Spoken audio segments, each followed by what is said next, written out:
السلام عليكم ورحمة الله وبركاته. اذكر الله وصلي على سيدنا رسول الله. اللهم صل وسلم وبارك على سيدنا محمد وعلى آله وصحبه أجمعين. وقبل ما أخش في تفاصيل بتاعت فتوح واللي قاله في المحكمة والقصة بتاعته كلها، أنا عاوز أخد منه عبرة لأي شخص وأي عيل عنده 17 18 سنة 20 سنة.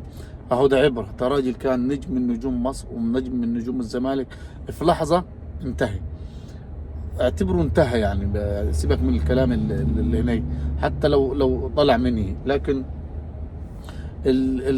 شوف شرب الحاجات اللي ما تذهب العقل دي ما تودي بالبني ادم فين. وده اتهام المحكمه ليه، مش انا اللي معقوله، يعني انه هو بياخد مخدر. فتخيل كده انك انت ما تقول لا ده انا مضروب لي حاجه في البيت وما حدش شايفني ومش عارف ايه. لا، ممكن دي توديك في مصيبه، توديك في 60 داهيه.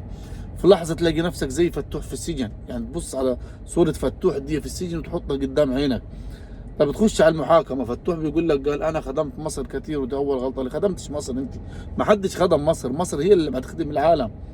انت ما تعمل حاجه ما تخدم نفسك جوه مصر، يعني مصر اللي تعليك.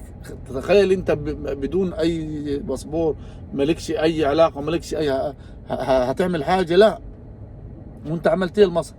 بطوله ما شلتهاش. بطوله يعني لا كاس ولا كاس فضه حتى ولا اي حاجه لمصر. انت شاركت في مباريات منتخبات مصر. امال لو انت من الجيل الذهبي بتاع وائل جمعه وعماد متعب وعمر زكي وابو تريكه وبركات والناس دي كلها، واحمد حسن وحسني عبد رب، كان عملت ايه؟ قلت ايه؟ فين اللي كل اللي يتكلم يقول لك انا قدمت لمصر؟ ما حدش قدم لمصر. مصر هي اللي ما تقدم للعالم كله، مش لك انت بس. مصر هي اللي نجحتك وخلتك في المنتخب بتاعي.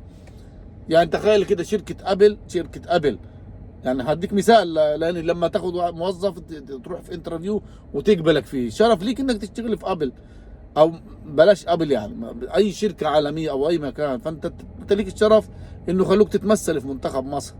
تجي تقول انا عملت لمصر؟ انت راجل مدان، ومدان في ايدنتين لا حول ولا قوه الا بالله اصعب من بعض. انت قتلت نفس وشرب مخدرات. فاي شيء اللي انت خدمته ده انت اسأت الى مصر. اللهم لا شمات وانا لا اشمت ولا، بل بالعكس انا كنت احبه فتوح، وكنت اتمنى في يوم من الايام يجي الاهلي لاني اهلاوي. لكن الغلط لازم يتقال عليه غلط. السلام عليكم.